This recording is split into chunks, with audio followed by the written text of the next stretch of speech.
AutoCAD শিখুন খুব সহজেই। বিশেষ করে যারা অটোক্যাড শিখতে চাচ্ছেন তারা এই ভিডিওটা দেখবেন। সর্বপ্রথম অটোক্যাড সফটওয়্যারটা ওপেন করার পর এইরকম একটা ইন্টারফেস শো করবে। আমরা এখন ইউনিটসগুলো সেট আপ করবো। ইউএন লেখে এন্টার, কি লেখে এন্টার, ইউএন লেখে এন্টার। টাইপ থেকে আর্কিটেকচারাল, জাস্ট ক্লিকের কাজ। প্রিসিশন থেকে 0 ফিট 0 ইঞ্চি, ওকে দেবো। ডি লেখে এন্টার, ডিটা হলো ডাইমেনশন, মডিফাইতে ক্লিক করবা। তারপর প্রাইমারি ইউনিটস, ইউনিট ফরম্যাট থেকে আর্কিটেকচারাল, প্রিসিশন থেকে 0 ফিট 0 ইঞ্চি। টেক্সে যাব, টেক্সট থেকে টেক্সট হাইটটা কত ইঞ্চি, 6। স্যাম্বল অ্যান্ড অ্যারো, এখান থেকে আর্কিটেকচারাল টেক্সট, এখানে অ্যারো সাইজ আমরা 3 ইঞ্চি করে দেব। কত inch, 3 inch. Set current, close. OS লেখে এন্টার, সিলেক্ট অল। দেখে দেখে কাজগুলো করতে হবে, খুব কি কঠিন মনে হচ্ছে? ইউসিএস আইকনটা ফিক্সড করব, কিবোর্ড থেকে ইউসিএস আইকন লিখবো, এন্টার, নো লেখে এন্টার। পেজ সেটআপ শেষ। এখন আমরা যেহেতু 1 ইউনিটে একটা ফ্লোর প্ল্যান করব, তাহলে আমরা এল লেখে এন্টার। এখান থেকে লাইনটা সোজা করার জন্য আমরা 35 ফিট দেবো, F8 দেবো। এখান থেকে 35 ফিট, কত ফিট লাইনটা, 35 ফিট। একইভাবে আমরা এখান থেকে লাইন নেব 35 ফিট। ক্লিয়ার? এখন এটা কন্ট্রোল করার জন্য জেট ইন্টার, এ ইন্টার, জুমটা কন্ট্রোল করার জন্য। পার্টিশন অল কত ইঞ্চি, 5 ইঞ্চি। ও লেখে এন্টার, 5 লেখে এন্টার। একভাবে এক সিরিয়ালে কাজ করবা। আবার এখান থেকে 12 ফিট নিবা, কত ফিট, 12 ফিট। এক সিরিয়ালে কাজ হবে। অফসেট 5 ইঞ্চি। পরেরটা কত ফিট হবে, 12 ফিট হবে। অফসেট 5 ইঞ্চি। তারপর এখান থেকে 4 ফিট। অফসেট 5 ইঞ্চি। তারপর আমরা কি করে দিব, ট্রিম করে দিব। আর কোনো মেজারমেন্ট আছে নাই। এদিকে কত ফিট, 12 ফিট। অফসেট 5 ইঞ্চি। পরে আমরা নেব 11 ফিট, কত ফিট, 11 ফিট। অফসেট 5 ইঞ্চি। পরেরটা নেব 7 ফিট 2 ইঞ্চি। এই সিরিয়াল ওয়াইজ কাজ করলে কি খুব কঠিন মনে হবে কাজগুলো? যে কোনো ফ্লোর প্ল্যান তুমি 5-10 মিনিটে করে দিতে পারবা। জাস্ট সিস্টেম ওয়াইজে কাজ করতে হবে, ঠিক আছে? তারপর আমরা রেফারেন্স লাইন নেব, এল লেখে ইন্টার, কি লেখে ইন্টার, এল লেখে ইন্টার। এখানে একটু মনোযোগ দাও। লাইন নিয়ে এখানে একটা ক্লিক, এখানে একটা ক্লিক, পারবা না? তারপর অফসেট কত ফিট ছিল, 6 ফিট। এখান থেকে 6 ফিট নেব। অফসেট 5 ইঞ্চি। পরেরটা 9 ফিট।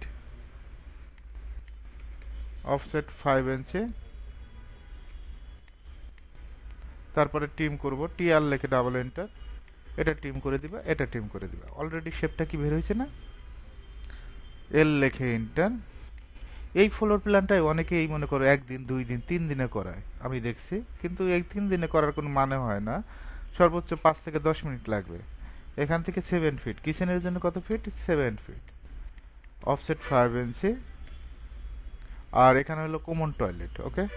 স্টেয়ারের জন্য আমরা রাখবো 15 ফিট, কত ফিট রাখবো, 15 ফিট। অফসেট এখান থেকে 15 ফিট নেব। অফসেট 5 ইঞ্চি। অলরেডি তোমাকে তো স্টেয়ার শিখাইছি যে কিভাবে স্টেয়ার তৈরি করে, এটা নিয়ে আমরা আলোচনা করলাম না। এখন আমরা এখানে দেখবা যে কলামগুলো প্লেস করে দিব। কি করে দেব, কলামগুলো প্লেস। তো আমরা কলামের কালারটা রেড কালার দেব।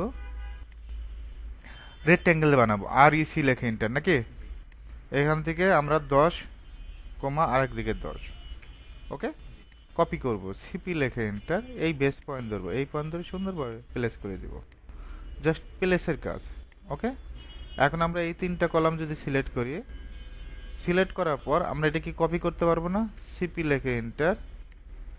এখান থেকে জাস্ট কপি করে একসাথে বসাই দিবা, ঠিক আছে? ক্লিয়ার? ওকে। এখন স্টার থেকে ঢুকে কি পাচ্ছ, ড্রয়িং ডাইনিং, এপাশে একটা বেডরুম, এপাশে বেডরুম, এটার সাথে অ্যাটাচ বাথরুম, এপাশে বারান্দা, এপাশে কমন টয়লেট, এপাশে কিচেন। 1 ইউনিটের একটা 2D ফ্লোর প্ল্যান। এখন তোমার আরেকটা প্রশ্ন যে মিড পয়েন্ট সমস্যা, তাই না? এখন এল লেখে এন্টার। আমি এখানে যদি মিড পয়েন্ট আসে, আমারও তো আসে না মিড পয়েন্ট, প্রবলেমটা তো এখানেই। তো ট্রিম করে দিবা, টিআর লেখে ডাবল এন্টার। এই অবজেক্টগুলো কি করতে হবে, এই অবজেক্টগুলো ট্রিম করে দিতে হবে। মিড পয়েন্ট পাওয়ার জন্য অবশ্যই অবজেক্টগুলো ট্রিম করে দিতে হবে। আমি যদি এখন মিড পয়েন্ট খুঁজি, দেখো তো লাইন নেই, এল লেখে এন্টার। নিচেরটা এই একটা অবজেক্ট, তো এই যে দেখো মিড পয়েন্ট শো করছে। একটু আগে কিন্তু মিড পয়েন্ট শো করে নাই। আমরা এখান থেকে লাইন নিলাম, অফসেট জানালাটা করব 2 ফিট 6, কত, 2 ফিট 6।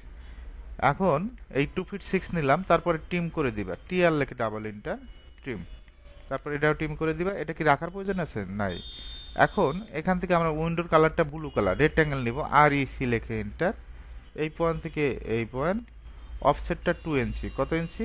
2 ইঞ্চি, এই ইনসাইডে। এখন প্রশ্ন, যে 5 ফিটের জানালা পারবে সে কি ওয়াশরুমে 2 ফিট পারবে না? কিচেনে 3 ফিট পারবে না? আর সে কি এই কলামের ভিতরে ট্রিম করে দিতে পারবে না? ট্রিম করতে পারবে, এই পাশেও জানালাগুলো বসাইতে পারবে। এখন আমরা ডোরটি করবো, ডোরের ইটা দেখাবো, তাই না? এখন দরজাটা কোন দিকে? একটা দেখাবো, এল লেখে এন্টার। এখান থেকে কত ফিট? ডোরটা 3 ফিট, কত ফিট? বেডরুমের জন্য 3 ফিট। জাস্ট ক্লিক করবা, এটা ট্রিম করে দিবা। এক কথায় ডোরের স্যাম্পলটা কেটে দিবা, এইভাবে কি করবা? কেটে দিবা। এটা হলো 3 ফিট। আমি যদি বলি যে বাথরুমের জন্য 2 ফিট 6 করতে হবে, পারবো না? এখান থেকে লাইন নেই, 2 ফিট 6, ওকে। এখন একটা লেখার বিষয়, যে আমার তো লিখে দিতে হবে নাকি? আর একটা সর্বশেষ ধাপটা কি? লিখতে হবে। এখন এই কলাম যদি আমি ট্রিম করে দিতে বলি, এই যে ট্রিম করে দিবা, একেবারে সহজ। এখন লেখার বিষয়, টি লেখে এন্টার, টেক্সটের টি, এই পয়েন্ট থেকে এই পয়েন্ট। এখান থেকে ফন্টটা সিলেক্ট করবো, আর এখানে মেজারমেন্ট দিবা 10 ইঞ্চি। দুইটা জিনিস, ফন্ট সিলেক্ট 10, আর এখানে কালার। এখন লিখে দিবা বেডরুম, যার লেখা আছে, হ্যাঁ, বেডরুম। এদিকে কত ফিট? 12 ফিট। আমার কথা, ড্রয়িংয়ে যেটা থাকবে সে অনুযায়ী কাজ করবা। 12 ফিট 00 ইঞ্চি, কন্ট্রোল এতে সিলেক্ট, এই সেন্টার, ওকে। জাস্ট ওকে দিবা। ওকে দেওয়ার পরে এই লেখাটা হয়ে গেল। আমরা তাহলে কি এই লেখাটা কপি করতে পারি না? সিপি লেখে এন্টার।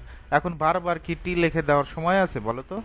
এখান থেকে F8 দিবা, ক্লিক করবা, এখানে এডিটও করা যায়, ডাবল ক্লিক করবা, ব্যাক স্পেস দিয়ে এটা ড্রয়িং অ্যান্ড ডাইনিং যাই হোক এডিট করে এটা লিখে দিবা।